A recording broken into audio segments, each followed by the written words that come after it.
اللہ اللہ جب لوگوں کے درمیان بیٹھتے ہو تو ولیوں کی طرح باتیں کرتے ہو، اور جب تنہائیوں میں ہوتے ہو تو شیطان کا ننگا ناچ بن جاتے ہو۔ یہ منافقت نہیں ہے تو اور کیا ہے؟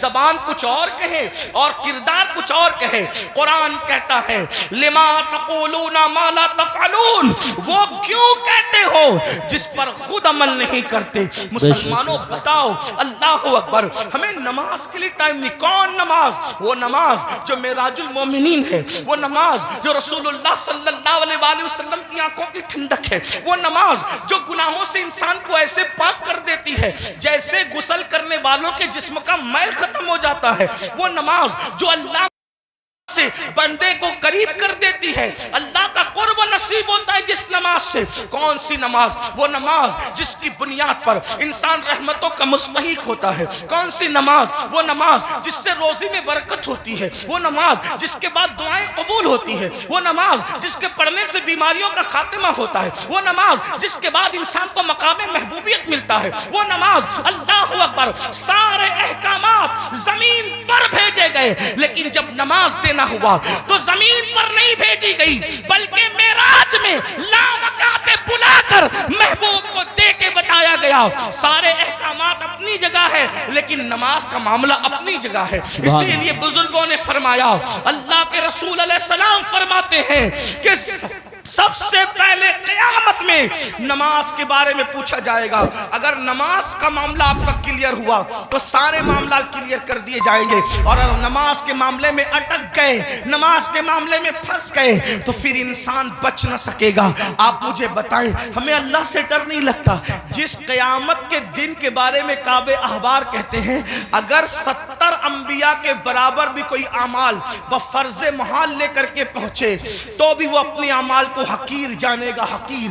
آپ سے پوچھتا ہوں کیوں وقت نہیں نکالتے؟ اب آئیے آپ سے پوچھوں، امام تو سجدے کی، امام تو اللہ اکبر شہادت کے وقت بھی سجدہ کرتے ہیں، کتنا دردناک وقت ہوگا۔ اللہ اللہ، جب انسان کا ایکسیڈنٹ ہوتا ہے اور وہ موت کو قریب دیکھتا ہے تو انسان اپنی جان کی فکر کرتا ہے، مگر قربان میرے امام شہید کربلا نے جب آخری وقت آیا تو بھی اپنے سر کو سجدے میں رکھا اور سر سجدے میں رکھ کر کے بتا دیا اوروں کو جان سے محبت ہے لیکن علی کے بیٹے کو اپنی جان سے زیادہ سجدے سے محبت ہے۔ آپ بتائیں تو صحیح۔ اور اسی نماز سے ہم دور ہیں، عاشور میں بھی نماز دور کرتے، عاشور میں بھی نماز سے دور رہتے ہیں۔ آئیے اب اس اپنی گفتگو کو اینڈ کی طرف لے جاتے ہوئے آپ سے پوچھوں، اگر قیامت کے دن، توجہ کرنا ان جملوں پر، اگر قیامت کے دن فہرست بنی زانیوں کی کہ زانی ایک ساتھ کھڑے رہیں، توجہ آپ، زانیوں کی فہرست بنی کہ زانی ایک ساتھ کھڑے رہیں گے تو جس گروپ میں یزید ہوگا اسی گروپ میں زنا کرنے والے بھی تو ہوں گے نا۔ دنیا کے اندر بڑی بڑی باتیں ہانکنا آسان ہے، محشر آپ کی مرضی اور میری مرضی سے نہیں ہوگا۔ محشر کو محشر کہتے اس لیے ہیں کہ وہاں بڑے بڑے مقربین بھی نفسی نفسی کہیں گے۔ تھوڑا کسی کے دل کی فریاد دل کے کانوں سے سنو، میری قوم کے جوانوں جہنم کا ایندھن بننے نہیں آئے ہو، میری قوم کے جوانوں اللہ کو ناراض کرنے نہیں آئے ہو، امام علی مقام سے جان سے زیادہ محبت کرنے والے میرے سنیوں، آپ سے پوچھتا ہوں تھوڑا غور کرنا، ایمان والے دل پہ ہاتھ رکھ کر سوچنا، زانیوں کی فہرست بنے گی کہ سارے زانی ایک ساتھ کھڑے رہیں تو بتاؤ جہاں یزید ہوگا وہاں زانی لوگ ہوں گے کہ نہیں ہوں گے؟ اور نگاہوں کی پاکیزہ، نگاہوں کو پاکیزہ رکھنے والوں کی فہرست بنے گی کہ جو نگاہوں کو نیچا رکھتے تھے، عورتوں کو پاپ کی نظر سے نہیں دیکھتے تھے، جن کی نگاہوں میں تقدس تھا وہ سب ایک طرف کھڑے رہیں تو بتاؤ اللہ اکبر نگاہوں کو تحفظ دینے والے امام حسین کے ساتھ کھڑے ہوں گے اور زنا کرنے والے یزید کے ساتھ کھڑے ہوں گے۔ اگر قیامت میں ایسا ہو گیا، اگر ہو گیا کہ بے نمازی ایک ساتھ رہیں اور نمازوں کی پابندی کرنے والے ایک ساتھ کھڑے رہیں تو بتاؤ یزید کے ساتھ کھڑے ہوں گے کہ نہیں ہوں گے بے نمازی؟ اور جو نمازوں کو تحفظ دیتے تھے وہ اس شہید کے ساتھ کھڑے ہوں گے کہ نہیں ہوں گے جس نے سر کو سجدے میں قربان کیا ہے، سر سجدے میں قربان کیا ہے؟